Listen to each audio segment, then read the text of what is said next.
நமஸ்தே. நீங்கள் மானவ பரிச்சயம் மனிதகுலத்தின் அறிமுகம் கேட்டுக்கொண்டிருக்கிறீர்கள்.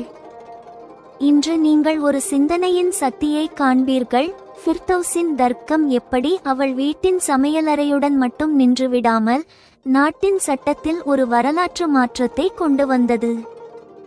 நீதிபதி ஹரிச்சந்திரா நீதிமன்றத்திலிருந்து திரும்பி வந்து ஒரு அற்புதமான செய்தியை தெரிவிக்கிறார்.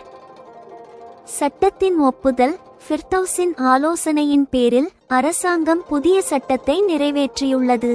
இனிமேல் வேறு சமூகத்தில் திருமணம் செய்யும் பையன் பெண்ணின் மதத்தை ஏற்றுக்கொள்வது கட்டாயமாகும். இதன் மூலம் வஞ்சனையும் ஏமாற்றும் கட்டுப்படுத்தப்படும் மற்றும் திருமணத்தின் அடிப்படை உண்மையான அன்பாக மட்டுமே இருக்க முடியும். கருவிலுள்ள குழந்தையின் ஞானம். ஹரிச்சந்திரா ஜி ஃபிர்தௌஸின் மேம்பட்ட மனதை பாராட்டுகிறார் மற்றும் கருவிலுள்ள குழந்தையின் அசைவுகளை பார்த்து அதை அபிமன்யுவை போன்ற விசித்திரமான திறமைசாலி என்று கூறுகிறார். ஏனென்றால் தாயின் நல்ல எண்ணங்கள் அதற்கு நல்ல பண்புகளை அளிக்கின்றன. இங்கே ஃபிர்தௌஸ் தன் கணவரின் சொர்க்கத்து அணைப்பில் மூழ்கி அளவற்ற மகிழ்ச்சியை அனுபவிக்கிறாள். அங்கே சிறையில் நாசிர் மீது துயரத்தின் மலைகள் இடிந்து விழுகின்றன. நாசிர் சிந்திக்கிறான், ஏன் அவனது பிரார்த்தனைக்கு பலன் கிடைக்கவில்லை? ஏன் அவனது இளமை சிறையில் வீணானது? ஏன் அவனது நோய்வாய்ப்பட்ட அப்பாவுக்கு சேவை செய்ய முடியவில்லை? கற்றுப்பற்றுதலின் தண்டனை. புதிய சட்டத்தை பற்றி அவனுக்கு தெரிந்தபோது அவனது கபட திருமண திட்டம் தகர்ந்து போகிறது. நாசிர் இப்போது அவனுக்கு தவறான உத்வேகம் அளித்தவர்களை சபிக்கத் தொடங்குகிறான். கிளர்ச்சி மற்றும் வீழ்ச்சி. ஆழ்ந்த விரக்தியில் நாசிர் கடவுளுக்கே எதிராக கிளர்ச்சி செய்கிறான். நான் சத்தியம் செய்கிறேன், இனிமேல் நான் ஒருபோதும் தொழுகை செய்ய மாட்டேன். பிறகு மற்றொரு சோகமான செய்தி வருகிறது. அப்பா ஹுசூரின் மரணம். நாசிர் பரோலில் இருந்தபோது குற்றம் செய்ததால் அவனது ஜாமீனுக்காக வழக்கறிஞர் நம்பிக்கையற்று செல்கிறார். ஆனால் நீதிபதி ஹரிச்சந்திரா, அதே ஃபிர்தௌஸின் கணவர், என்ன தீர்ப்பு வழங்குகிறார்? இந்த நீதிமன்றம் எந்த மகனுக்கும் தன் தந்தையின் மீதான மரியாதை மற்றும் கடமையின் வழியில் தடையாக இருக்க முடியாது. ஹரிச்சந்திராவின் தனித்துவமான பெருந்தன்மை, உண்மையான மனிதர்கள் யார் மற்றும் அன்பு என்றால் என்ன என்பதை நாசிருக்கு உணர வைக்குமா? வெறுப்பின் வீழ்ச்சி மற்றும் மனிதநேயத்தின் வெற்றியின் இந்த தீர்க்கமான அத்தியாயத்தை கேளுங்கள். மானவ பரிச்சயம் இல் நீங்கள் கேட்பீர்கள். அத்தியாயம் 8. சட்டத்தின் ஒப்புதல் மற்றும் நாசிரின் வீழ்ச்சி. இப்போது ஃபிர்தௌஸின் காயம் முழுமையாக ஆறிவிட்டது. ஆனால் 7வது மாதம் தொடங்கியதால் ஃபிர்தௌஸ் நீதிமன்றத்திற்கு செல்வதை ஒத்திவைத்துள்ளார். அவர் தனது வழக்குகளை மற்றொரு வழக்கறிஞரிடம் ஒப்படைத்துள்ளார். 3 நாட்களுக்கு பிறகு நீதிமன்றத்திலிருந்து திரும்பி வந்து ஹரிச்சந்திரா ஜி ஃபிர்தௌஸிடம் சொன்னார், நீங்கள் எங்கள் முதல் இரவில் இதை சொன்னீர்கள் அல்லவா? நம் அரசியலமைப்பில் 2 வெவ்வேறு சமூகங்களைச் சேர்ந்த பையன் பெண் திருமணம் செய்ய முடிவு செய்யும்போது பையன் பெண்ணின் மதத்தை சட்டப்பூர்வமாக ஏற்றுக்கொள்ள வேண்டிய கட்டாயம் இருக்க வேண்டும். அப்போது நான் இந்த விஷயத்தை சட்ட வல்லுநர்கள் மற்றும் அரசாங்கத்திடம் பரிந்துரை செய்தேன். இவ்வளவு சொல்லி ஹரிச்சந்திரா நிறுத்திவிட்டார். அவர் ஃபிர்தௌஸை அன்புடன் பார்க்கத் தொடங்கினார். தன் கணவர் என்ன சொல்ல போகிறார் என்பதை கேட்க ஃபிர்தௌஸ் ஆவலுடன் இருந்தாள். இதனை புரிந்து கொண்டு ஹரிச்சந்திராஜி தொடர்ந்தார். ஃபிர்தௌஸ், அரசாங்கம் ஒரு புதிய சட்டத்தை நிறைவேற்றியுள்ளது என்பதை அறிந்து நீங்கள் மகிழ்ச்சியடைவீர்கள். அதில் தன் பொய்யான மதத்தை கூறி எந்த பையனும் ஏமாற்றி ஒரு பெண்ணை திருமணம் செய்தால் அதற்கு கடுமையான தண்டனைக்கு ஏற்பாடு செய்யப்பட்டுள்ளது. அத்துடன் வேறு சமூகத்தில் திருமணம் செய்ய உங்கள் கருத்தின்படி பையன் பெண்ணின் மதத்தை ஏற்றுக்கொள்ள வேண்டிய கட்டாயத்தை ஏற்படுத்தப்பட்டுள்ளது. இதை கேட்ட ஃபிர்தௌஸின் மகிழ்ச்சி உச்சத்தை அடைந்தது. அப்போது ஹரிச்சந்திராஜி சொன்னார், வாவ் ஃபிர்தௌஸ், உங்கள் மனம் எவ்வளவு மேம்பட்டது! உங்கள் மனதில் உதித்த சிந்தனை நாடாளுமன்றத்தின் 2 அவைகளிலும் நிறைவேற்றப்பட்டுள்ளது.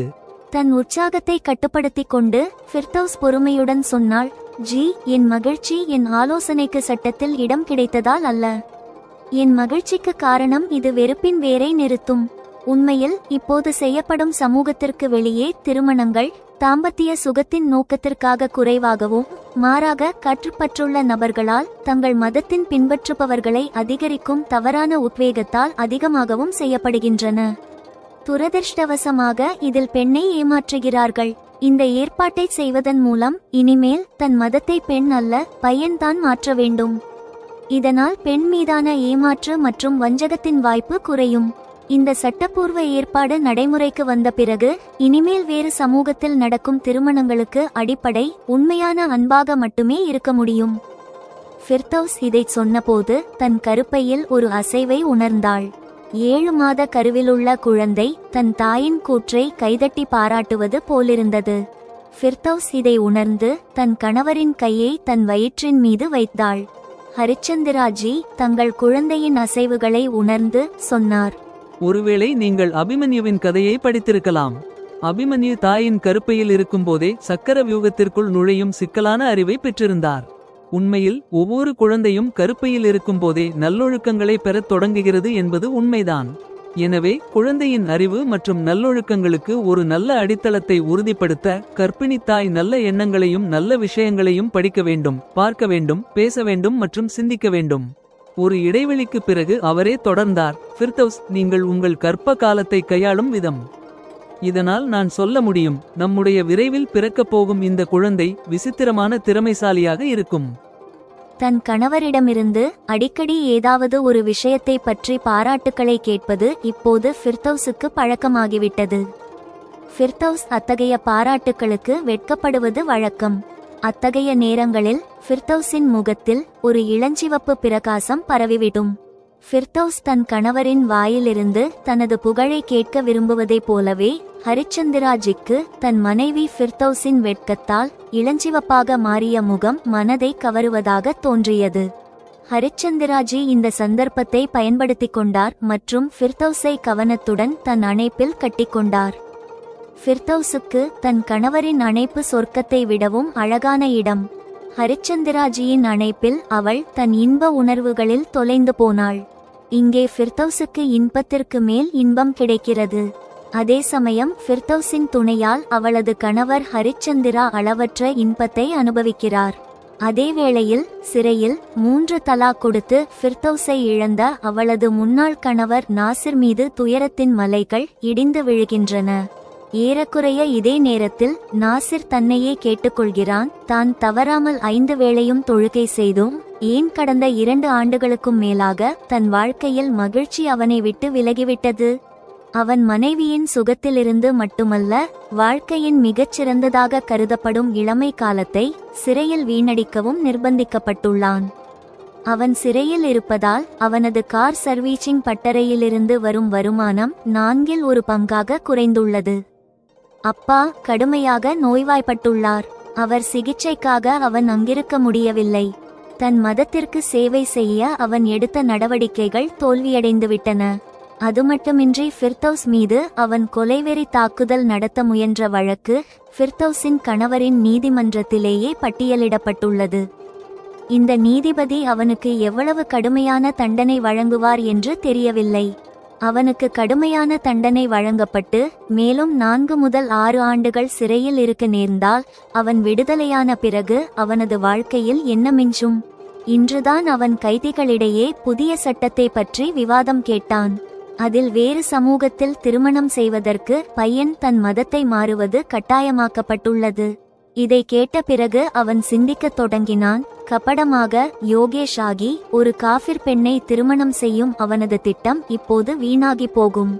இந்த எல்லா எண்ணங்களிலிருந்தும் பிறந்த ஆழ்ந்த விரக்தியில் அவன் இப்போது தவறான உத்வேகத்தால் ஃபிர்தௌஸின் கருவிலுள்ள குழந்தையை கொல்ல விரும்பியவர்களை சபிக்கத் தொடங்கிவிட்டான்.